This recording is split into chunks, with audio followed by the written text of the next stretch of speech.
by Rohit Rangila. Projected by Nana Recording Studio, Dighi Jamui. केले राजा हो कौनो दामी एगो एगो सरिया केले राजा हो कौनो दामी एगो सरिया केले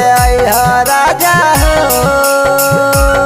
कौनो दामी एगो सरिया किन के न देव राजा जी देव तोरो गरिया आहो पिया चली जैब अपन नैहरवा आहो पिया आगी लागन नौकरिया किन के ले राजा हो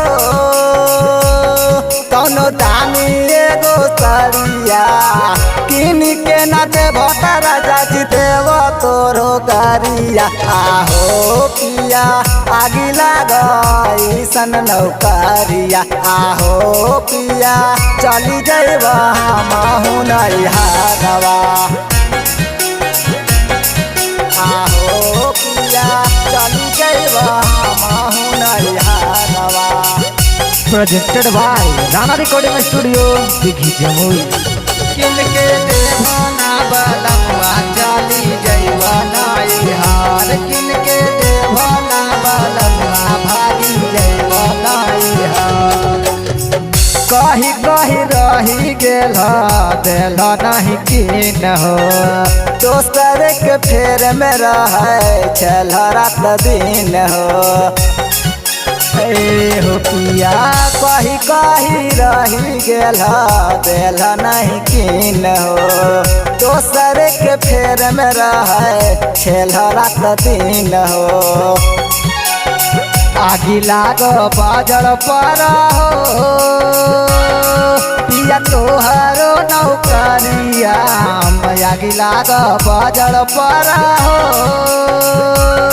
पिया तोहरो नौकरिया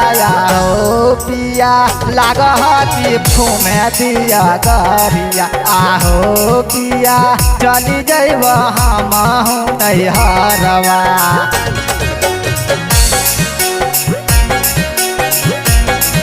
आहो पिया चली जैब हमहु नैहरवा। Mixed by Rohit Rangila.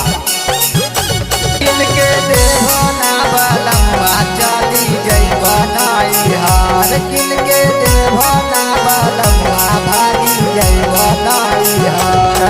हाँ सुन हो रोहित पिया मान मोरा बात हो ना तो चली जैब देवरा मुकेश के साथ हो ए हो पिया सुन हो रोहित पिया मान मोरा बात हो ना तो चली जैब देवरा मुकेश के साथ हो सावतिया के किनी देला हो पिया ताहू एगो सरिया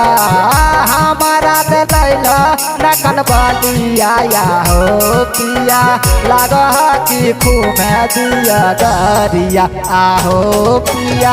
आगी लाग नौकरिया या हो पिया चली जैब हमहु नैहरवा।